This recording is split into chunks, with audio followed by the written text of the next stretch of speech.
Jeremy Byemanzi is an ordained minister, pastor, and creative entrepreneur who is passionate about building people and building brands. Together with his wife B3, they pastor the double mega multiple missionary making Worship Harvest Gayaza.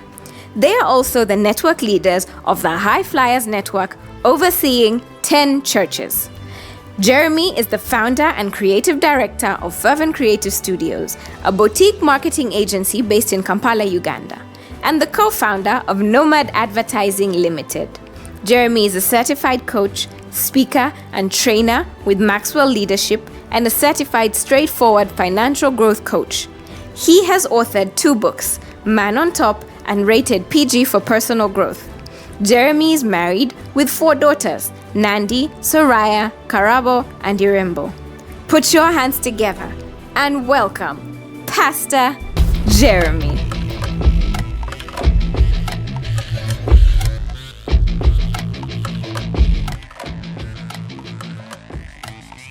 Kuria is a communication strategist and consultant. Who is passionate about the church and its ability to tell its story. He is also the founder of 1,000 Watts, a boutique communication agency that provides bespoke marketing and communication solutions to brands and organizations. He is also the global head of communications for Mavuno Church, a movement of churches that has its headquarters in Nairobi and houses 30 churches across 9 nations in Africa and Europe. He is the CEO of the Fearless Summit, a unique annual gathering of church and marketplace leaders who are passionate about bringing much-needed godly change in every sector of society. Through the years, the summit has attracted key leaders and delegates from every continent of the world. Passionate about culture, Kuria is a blogger and vlogger who creates content around the intersection of church and culture. He is happily married and resides in Nairobi with his family. Wekeni mikono yenu pamoja tumkaribishe Pastor Kuria.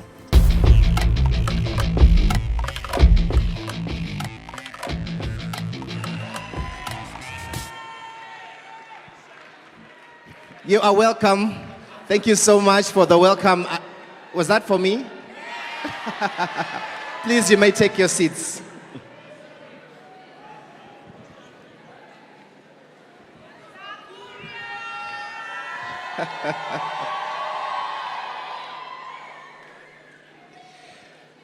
All right.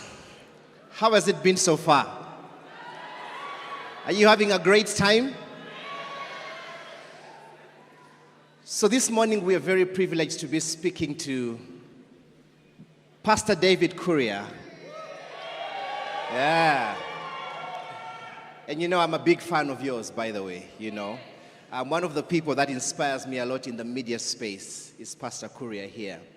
And we've been having conversation the past couple of days about media. Now, John Maxwell says leadership is influence. Yeah? Nothing more, nothing less. And one of the tools that we have to use to build our influence is the media.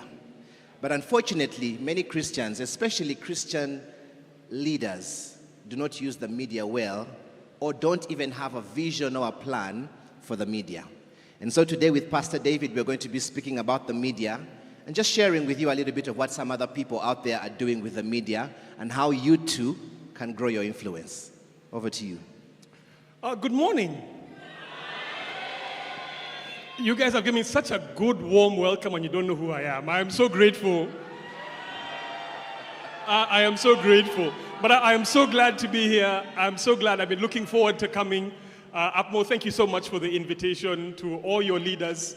All protocols observed. Thank you so much for having me. I really, really do appreciate the invitation to be at Transform 2022. Okay, so I want us to start to talk. Now, David, you've been involved in the media space for quite some time now. How many years? A few years. Okay. It's a few years. Jesus is coming soon, so it's a few years. All right.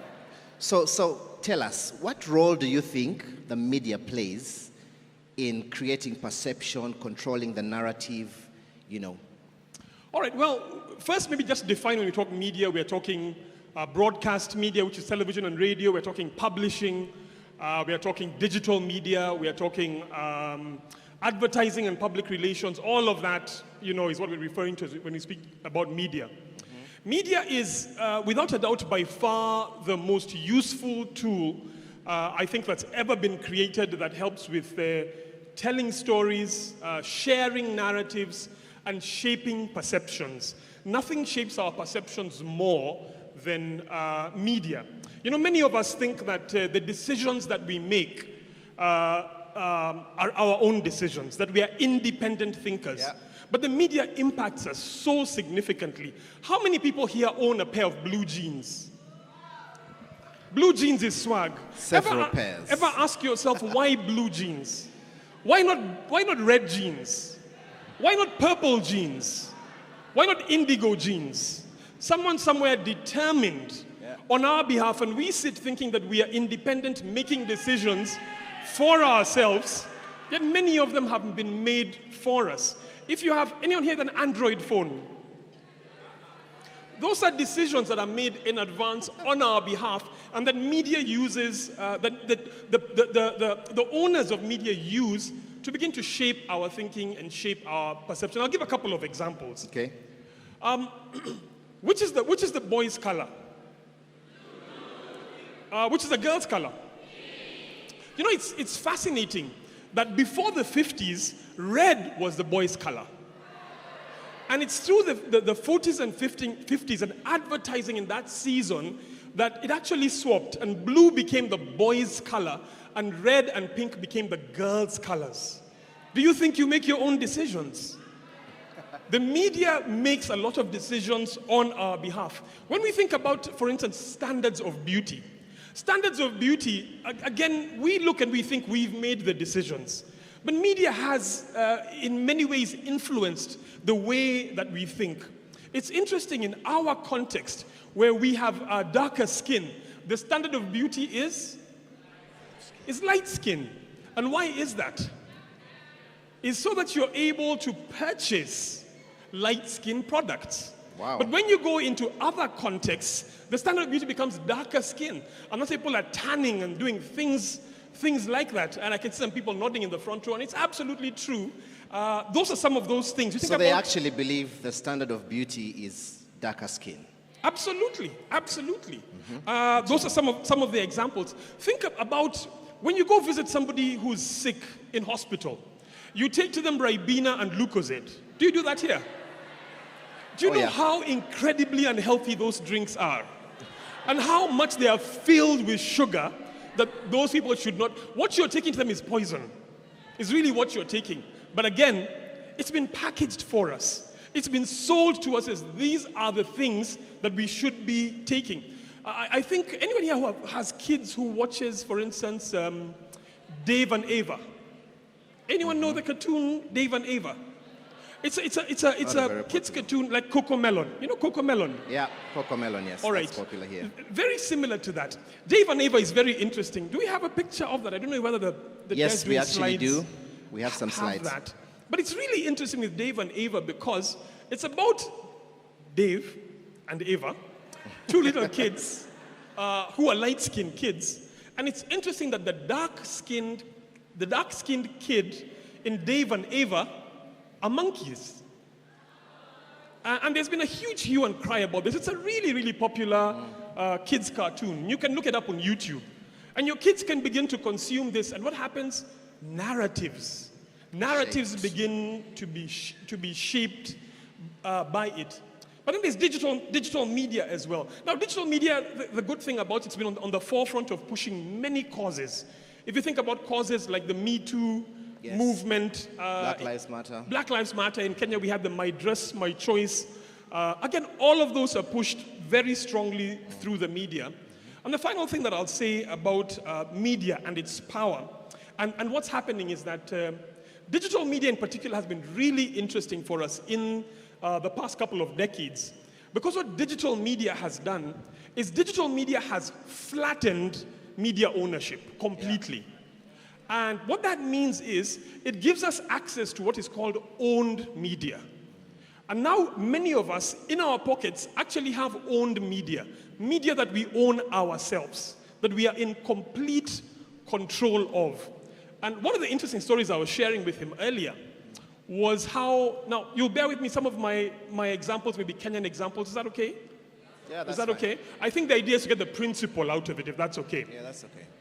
But in Kenya, we've got a media personality known as Jalango. Jalango is a comedian, recently turned politician, and media person as well, media personality. So he's been on television and on radio. When he was on television and radio, all the advertisers were putting all their money into television and radio because Jalango and people like that were there.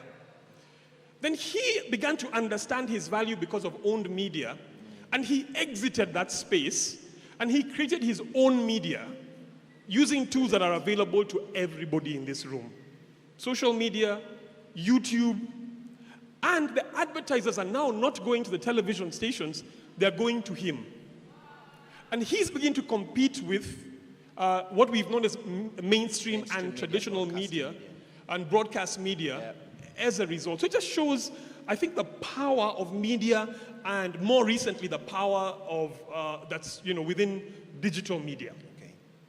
I mean, I was looking at some of the biggest pages, biggest personalities, specifically on Instagram in Uganda. Yeah.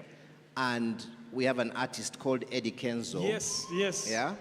Who has a lot more followers than 10 of the biggest churches combined. Oh, wow. And we'll talk about that. We have some research about that. So that's really interesting. Yeah. Well, so let's look at some examples, yeah? Because I know you have several examples of people who are using the media well. I would just like you to share with us a few examples so we can see what they've done. Okay. Well, we talked about some case studies of media, and especially mainstream media. And one of the things that we said is that part of the power inherent in mainstream media and all media is the power to shape perceptions, to move what's on the periphery of society right into the center of society. And as we were talking, we shared a couple of examples. One of them is the CIA in the US. You guys know the CIA in the US. And what the CIA many years ago came to the realization was that people feared that organization. People did not like that organization. They suspected them of starting wars in foreign countries, undermining and toppling governments, spying on people's privacy and things like that. And the perception that the CIA had within the minds of the people was very, very poor. And the CIA kind of began slowly over time to ask themselves, what do we do? How do we shape public opinion? What they did is that they began with, I don't know if that slide is up, but they began, do you have the slides on the CIA? But they began with an operation known as Operation Mockingbird, which is available, you can Google it. And part of what Operation Mockingbird was about was they began to, buy journalists. Okay. And the whole idea of it was, we want our story written the way we want it told. You know what I mean? So if someone wrote an article about you, you'd love to be able to see it, edit it, correct it, or even better, and change the picture. Write it yourself. so that's what the plan was, and they began to plant even fake stories within the media. Now, what happened is that the US population at some point became aware of this. And, what they did is that they killed this thing. They came out and said, oh, it was a huge mistake. It was a few rogue people, and so on and so forth. Politics. Yeah. And they said, we're going to kill this thing. But later on, what they opened is a thing that they call the Office of Public Affairs. And the Office of Public Affairs really became the media arm of the CIA. And eventually the CIA began to invest very heavily in Hollywood. In 1996, they established the Entertainment Liaison Office. And I find it very interesting. I'm glad you laughed at that. I find it very interesting. What's the primary work of the Central Intelligence Agency? I'll give you a hint. It's in the name. Central? Intelligence. Their main business is intelligence. Yeah. And here they are. They have Entertainment Liaison Office. And I always tell people it's the same as if you owned a media factory and you had a department that was selling ammunition or guns. There's just it doesn't seem like there's connection between them. That's true. But they began to understand that the people who shape public opinion more than anybody else is the media. And they began to invest very heavily in the media. In the 90s, there was a gentleman known as Tom Clancy. I don't know if anybody knows Tom Clancy. Yes, oh yes. Or read his books. Good, we've got some dinosaurs here, just like myself. So he began to write a lot of novels about the CIA. And the whole idea of them was to paint the CIA the way they wanted to be painted. And they used him to write those novels. Many of his movies many of his books became Hollywood blockbusters. Movies. I don't know if you have some of them there. Clear and Present Danger, these are all movies now. Actually, let me start with this one. This is a pretty old movie called Argo. This was an award-winning film at the Oscars some years back. It was, what do they call it? Film of the Year, Movie of the Year? It was some years back. Yeah. And this was one of the very first movies that was partly funded by the CIA. Now, again, why is the CIA funding this? Because they appreciate the power of media to be able to shape people's thinking and narratives. Maybe some of the other slides as we go along. These are some of the series. And you people sound like you don't just watch the Jesus film. I get the sense. It's not just the 10 Commandments you guys watch. But these are some of the series. Narcos, Homeland, Person of Interest, Quantico, and many others you can think of that really begin to push the narrative that the CIA is our savior. And that was the narrative that they wanted pushed. And I think for me, that's one of the most, powerful narratives. And one of the best case studies I can think of how people have used the media to shape perspectives. I have a couple of others. Yes, we earlier on talked about MTV. Oh, yes. I think MTV is very interesting. You can just tell us about the MTV story.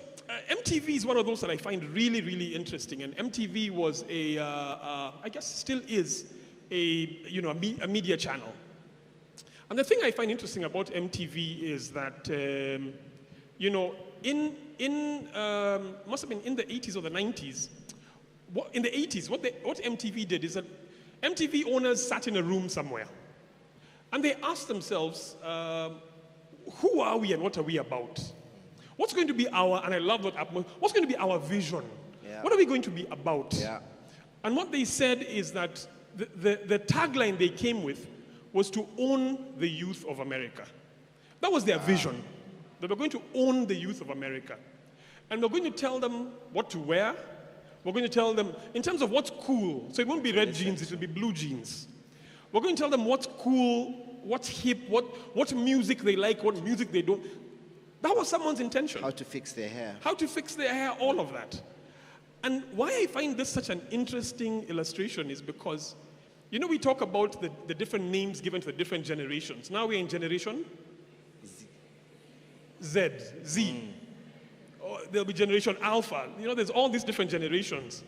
The generation X. Anyone who belongs to generation X?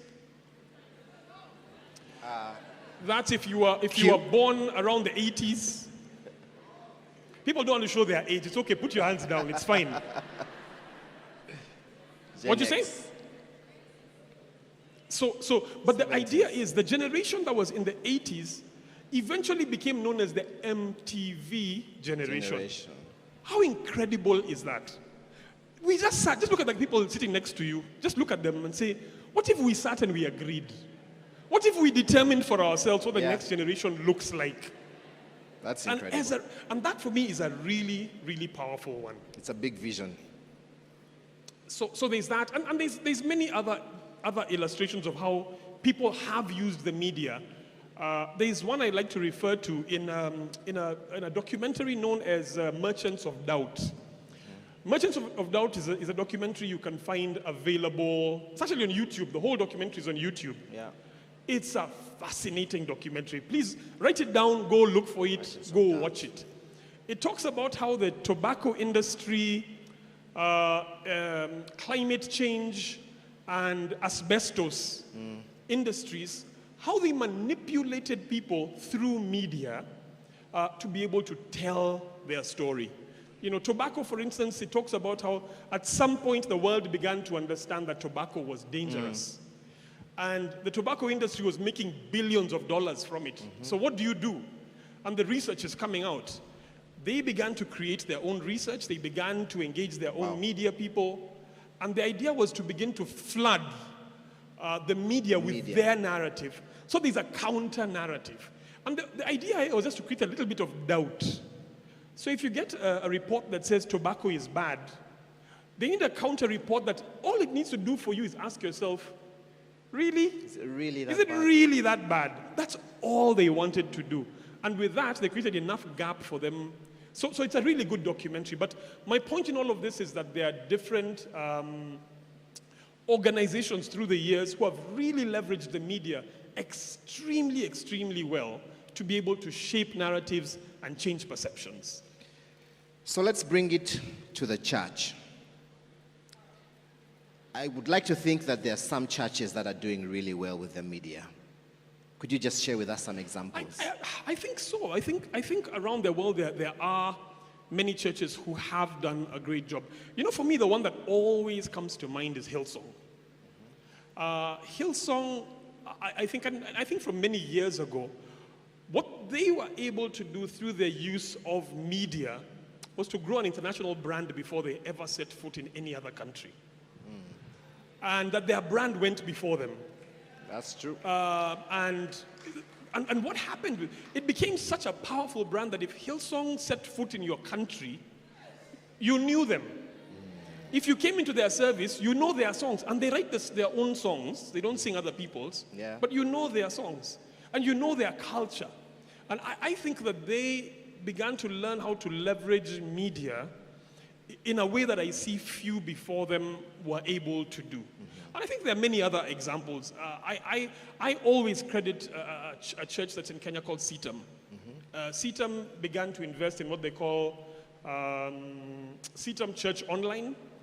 And they were the first local churches that I saw who, you know, began to invest heavily in a dedicated digital and media team just for the you're on the wrong slide, just so you know, just for the benefit of, you know. But I can come to this slide. I can tell you what this slide is about. It's very tiny. Can you see it? Oh, you can. I'll tell you what these slides are about. So this is some research we did. This has been updated as of last week. So it's very recent. What we did is we took a look at about, I'm not sure if they're 20, about almost 18 to 20. They're 20. Yeah. 20 of some of the larger or more popular or better known churches in Kenya. And what we did with them is we took a look at their digital footprint. And, you know, we looked at the Facebook likes and said, you know, Parklands Baptist is 35,000. Yeah. How many Twitter followers they have, how many Instagram followers, and how many YouTube subscribers they had. And it's a really cool exercise to try and do here as well.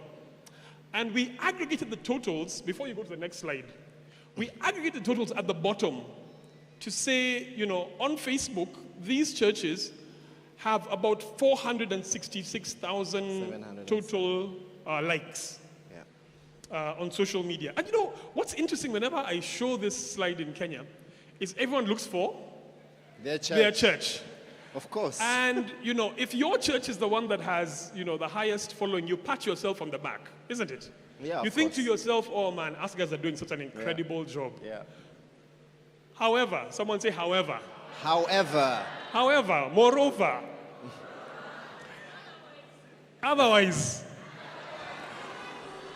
what we did, before you go to the next slide, what we then did is we took a look at some of the social media influencers across the city. Kenya. And we just tried to see how does our total footprint compare to some of them. Do you guys want to see the slide? You don't, I just move on. We want to see it. Okay, now Apmo has said we see it. Now we just have to follow. Now what do we do? I was about to jump over it. But let me just show you, next slide, what some of those numbers showed us. So in orange, there's the total Facebook footprint, 466,000. Molimu Churchill has 4.3 million, Sauti Sol 1.4, and you can see the numbers, can't Caroline Mutoko. They're pretty, can you see them? Or you don't want to see them? Is that the problem? They're not so clear. They're not so clear. We are frozen. What a shock! It's like that Zoom call. Hello, can you hear me? Can you hear me? Can you hear me? But it was interesting. Now, I must give some sort of disclaimer around this and say that generally people follow individuals more than they do organizations. And I think that's true. That's true for all organizations. So you can breathe easy a little bit. But nonetheless, what this does show is that cumulatively as organizations, the footprint has not been strong. The engagement has not been as strong, as we would like. How I look at this figure is to say, the combined Twitter followership is 52,000. Very, very tiny. And if, let me see, if Sauti Sol tweeted, they reach 1 million people immediately. You know what I mean? That's the reach that they have. And that for us was very interesting when we took a look at it and just said, okay, as kingdom people, what does this tell us about our own engagement, about how we should be engaging, whether it is as individuals or as organizations? So the question you asked is, how is the church doing? Yeah. I think there are examples, but I think what the data does show is that there's still, quite a long way to go, just in terms of our own engagement. We can remove the slide now, can we? All right, let's remove the slide.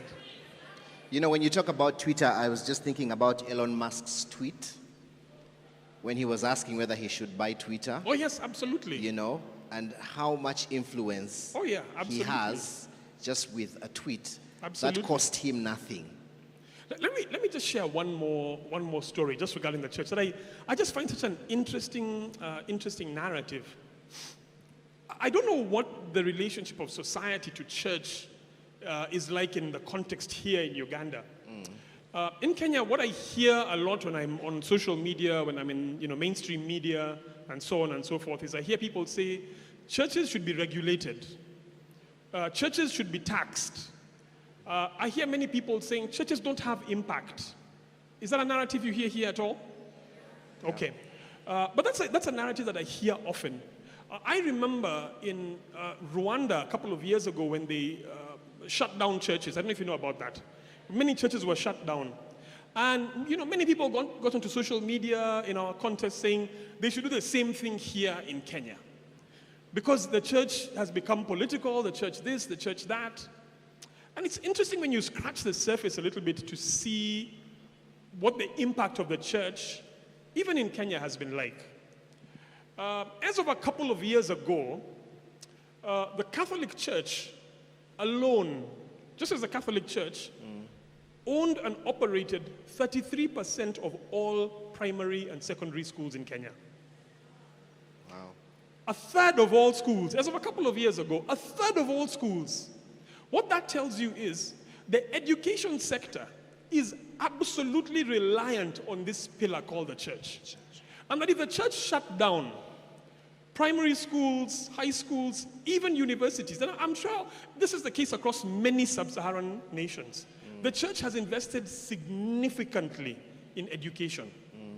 A second thing that I discovered was that as of, this maybe is a little bit older research, is that in the health sector in Kenya, the church owned and operated, and this you can find from the Christian Health Association of Kenya, CHAK, but the church in Kenya owned and operated, do you know what percentage of the health facilities in the country? Someone guess.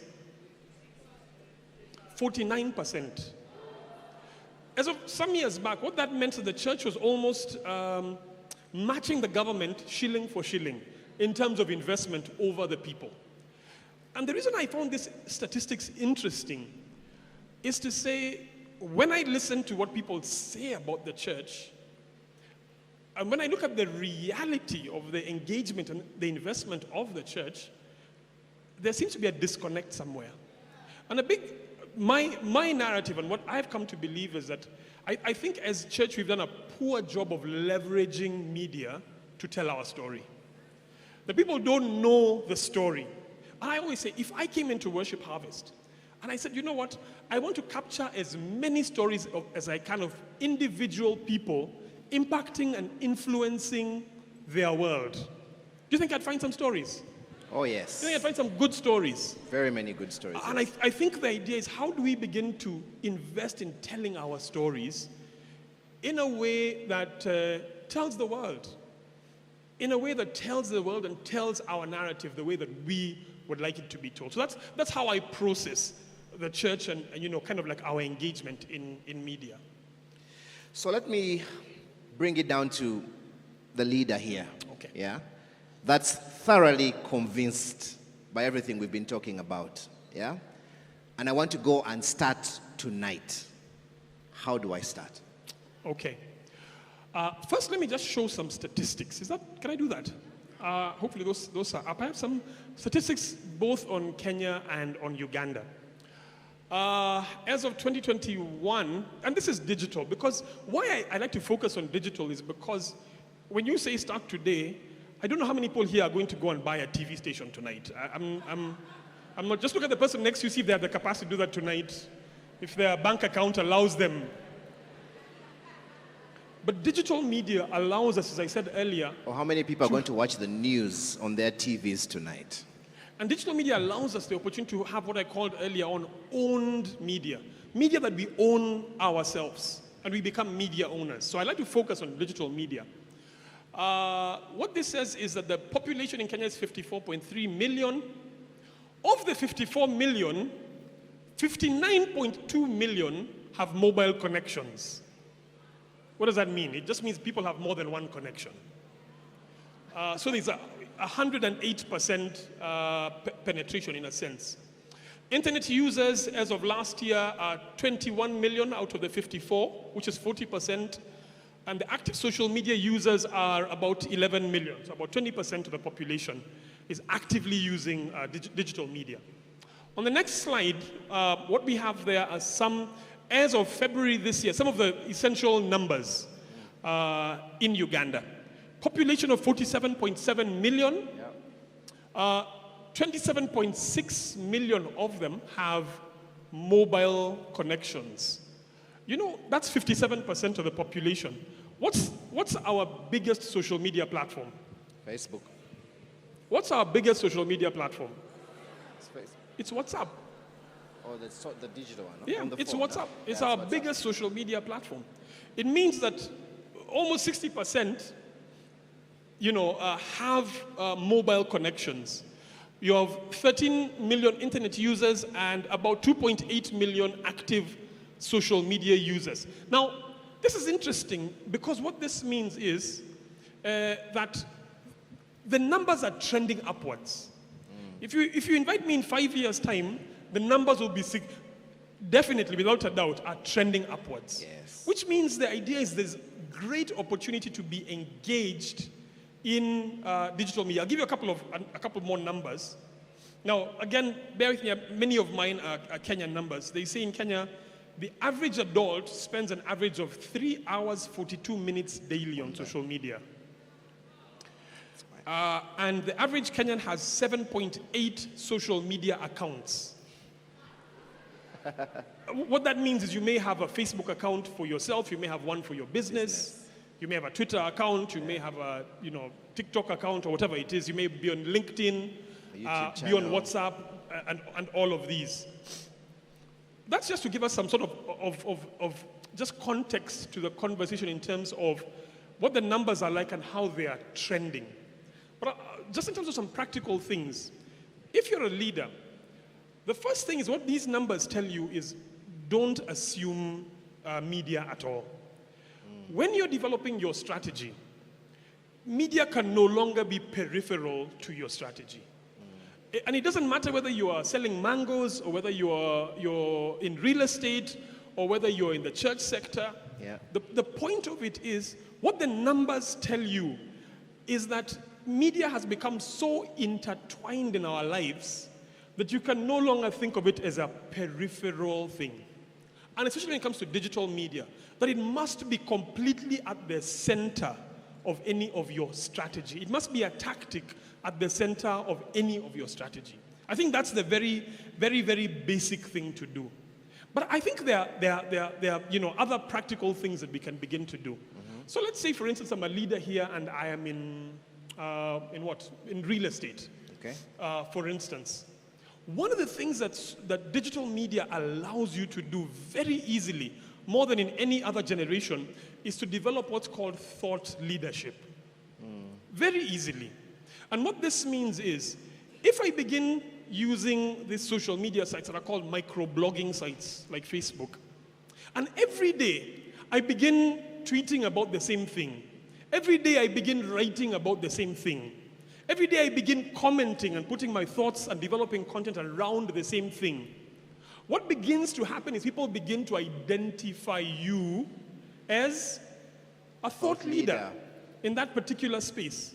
There's an illustration that one of our pastors, Pastor Kiama, gave us some years back that I thought was a really good illustration. He gave us in a different context, but I'll use it in this context. So I think it's a principle that's powerful and applies here as well.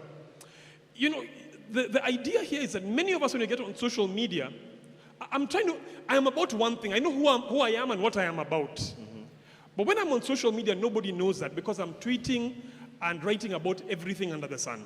So I'm in real estate. One day I'm posting about real estate. The next day I'm posting about politics. The next day I'm posting about a teacher's strike. The next day I'm posting jokes and memes. And there's nothing inherently wrong with that. My point is that there's an opportunity to think about yourself as a thought leader. This is the illustration he gave us. I'll ask if he can just join us here. So these are just crumpled pieces of paper. So I'm going to ask him to catch these, right? So you can see there are multiple pieces. Give me those ones you have as well. Otherwise, it'll seem like you had rigged the election. The ballot boxes were stuffed before they got to the... So, catch. Now, yeah, it's Pastor Jeremy, isn't it? You guys would have caught them. But if I said to him, you can put those down. Catch.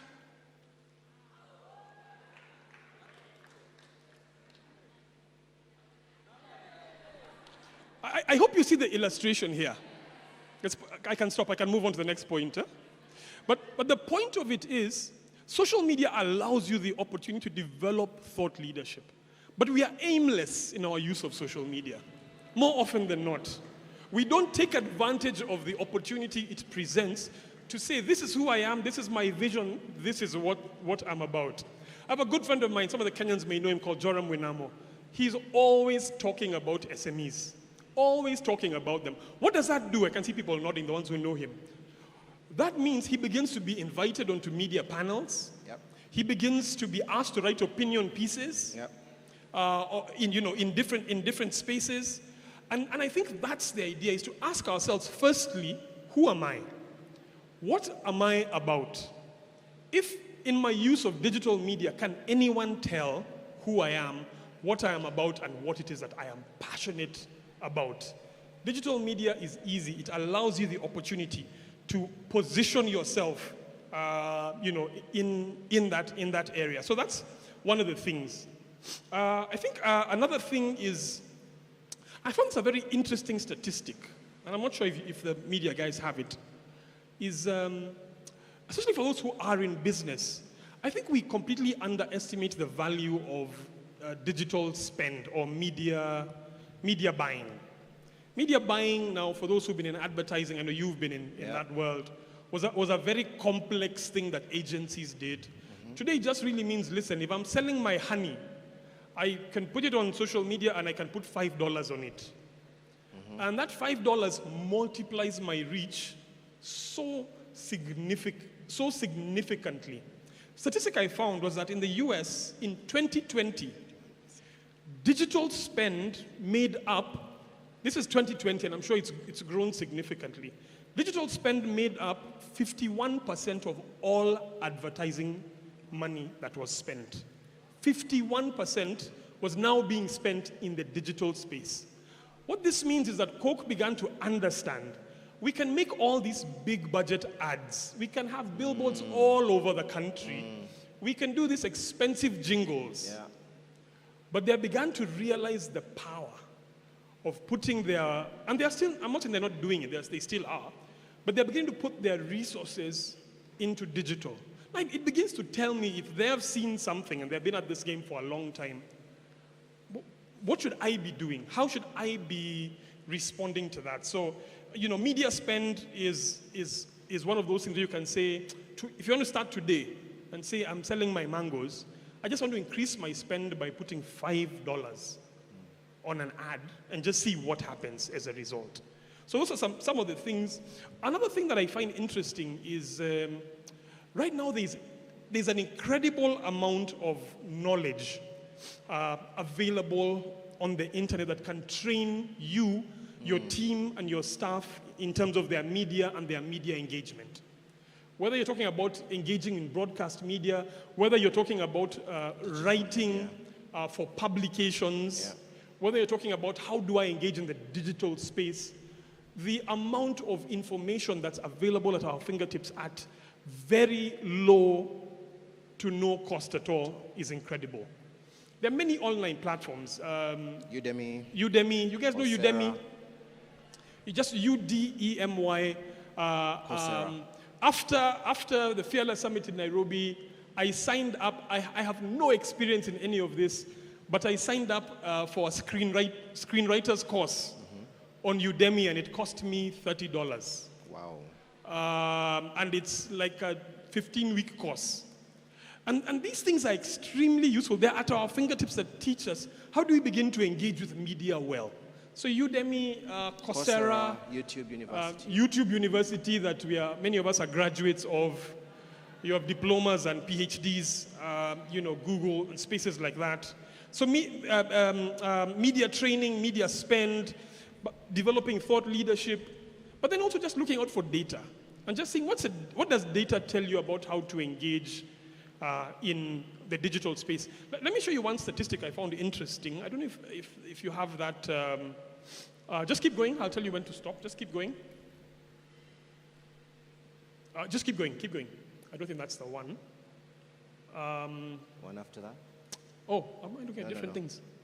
Okay, we may have lost it. But there's a slide there that talks about, so traditionally, that's not even it. These are just statistics that we had about some of the most visited websites in Uganda. Yeah. But there was one a graph with men versus women, red and blue, and it just talks about how in the digital world, in traditional media, we've always thought that which gender is targeted with advertising, male or female. Generally, our assumption has been that females are the ones that are targeted with advertising. We came across a bit of research from last year. Do you have that slide? Just keep going. It's a really useful slide. I think it'll be a good thing for people to see. In 3. I think you've gone too far. Okay, maybe they don't have it. But we found this research that just talked about how, in terms of digital spend, companies have been targeting men much more than they have been targeting women. Significantly more than they have been targeting women in the digital space. Now, I don't understand it. I don't know what the logic is behind it.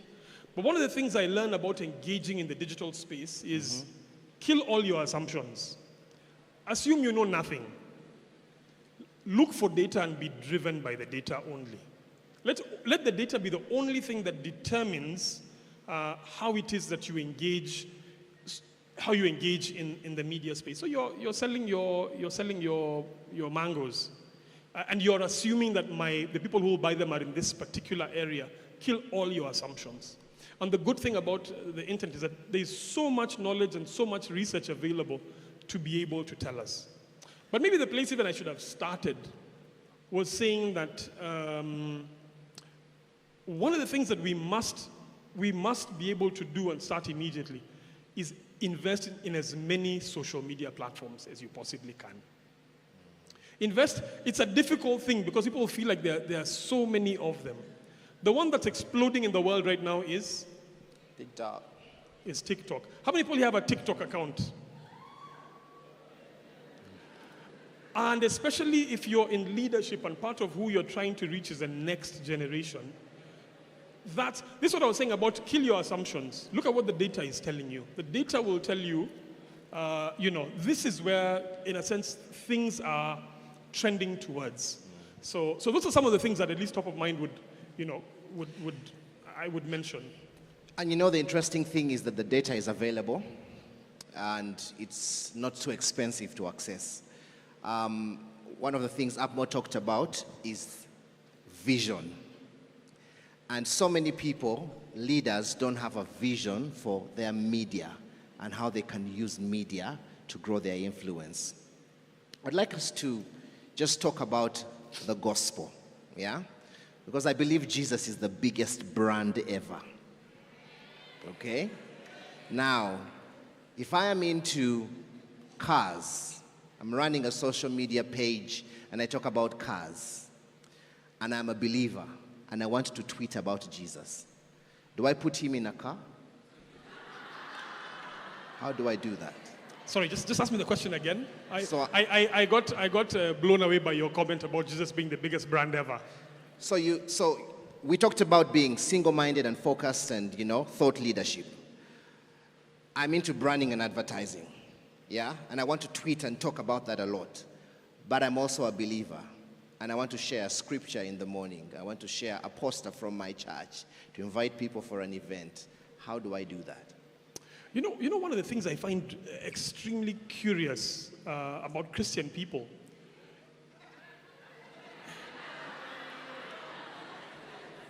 about us Christian people, about myself as a Christian, is the reluctance with which, the reluctance we have to share our faith and the things that we believe in public spaces. I find that when we go to restaurants and someone says, let us pray, I know you guys look like really serious Christians. Maybe I'm the sinner here. I can see your halos and your wings from where I'm seated. I find it very curious. We get into a restaurant and someone says, let us pray. Amen. And I remember going to a mall just recently with a friend of mine, and there was a Muslim guy on the table next to us. And this guy just took out, he just went outside the door slightly, put out his mat, and he just did his thing. And we assume that's regular and that's necessary. Now, if I was sitting in a restaurant, what's a popular restaurant here? CJ's. CJ's. Sitting at CJ's, and I just began speaking in tongues at the entrance. Lekebo. There's someone just be like, security. but I Butabika. I do find it interesting that there is such a reluctance for kingdom people to speak kingdom in any space, and especially in the digital space as well. And that there's almost a sense that, and one of the things I find is, if I post a meme on my social media, I'll get engagement. I'll get likes, I'll get comments, I'll get followers and whatnot. People will enjoy what I'm doing. If I post a verse, but the message of the cross is offensive, and I do need to know that. That's the brand that I have. The message I carry is an offensive message towards the world. And the reality is that I do need to be able to be brave enough and courageous enough to say, but this is who I am and this is what I believe. And I find that we are reluctant to engage with Jesus in the digital space because we fear what we are going to be branded as. Is that just me? I know you guys, as I said, you guys are believers who just watch the 10 Commandments every day. But what I do find is is that Jesus talked about this thing of if you're ashamed of me. Yeah. Before men. And for me, what I come to realize is I do have to be bold about my faith. I do need to be able to use all the spaces that I have to be able to engage around my faith. Everybody else does it. Let me tell you, every other movement in the world does it. I see people who are, LGBT will put their flags there. I see, Muslims, they'll remove their mats and put out their thing. I see people in, the human rights space who are always talking about that. But somehow people don't know when they visit my social media even what my values are. And I think for me, it's a tragedy, and I think the thing is, I do need to be able to say, this is who I am. I need to be able to live one life. Not a dichotomized life, but one life. That if this is my values and my beliefs, it must reflect in every space that I get into, including the digital space. Yes, I absolutely love that. And I just commented earlier and said Jesus is the biggest brand ever. And the reason I say that is because it's right there in the Bible in Philippians chapter 2. That Jesus humbled himself to death on the cross, and God has exalted him and given him the name that is above every other name. So that's incredible. He is the biggest brand ever. Yeah? And so that's why we should be able to carry our banners about Jesus high. Yeah? Even in social media spaces and the different spaces where we are growing our influence as leaders. Let's look at a little bit of what the Bible says and how, Paul the apostle. Yeah, I was just thinking about the Great Commission. What does the Great Commission say? What does the Great Commission say? Everyone's looking at the screen. Oh, it's on the screen. That's why I was wondering. Therefore, go and make disciples of all nations. It says, baptizing them in the name of the Father, the Son, and the Holy Spirit. Matthew 28:19. And when Jesus, told people, if I was in, Nalia and I wanted to go to Bugolobi, for instance, to be able to take the gospel there, I'll get on the road, won't I? Yeah. And this is what Paul did when you look at his missionary journeys. He got on the Roman roads, and he said, that's what I'm going to do to take the gospel from this point to that point. And the question we ask ourselves today is, what are the Roman roads that we have today? What are the equivalent Roman roads that we have today to be able to do this? And YouTube. And I always say, if the apostles had at their fingertips the tools that we have today, whether it's for discipleship, whether it's for church planting, if they had the tools that we have at our fingertips today, I don't know what they would have done. They would have turned the world upside down completely. And with just Roman roads, they were able to start this incredible movement that now we are part of. But I just think, oh man, if they had Zoom meetings, for instance, I could just see Paul having a Zoom meeting with the church in Corinth and being able to read to them the letter to the Corinthians. That'd be the first Corinthians, second, third, fourth. Every Zoom meeting would be a letter to the Corinthians. You know what I mean? Yeah. And all I'm just saying is that there's the roads that we have these days to be able to reach from point A to point B, many of them are media roads, and many of them are digital roads. And as leaders within the kingdom, the question we have to ask ourselves is, how do we leverage those roads to be able to reach people?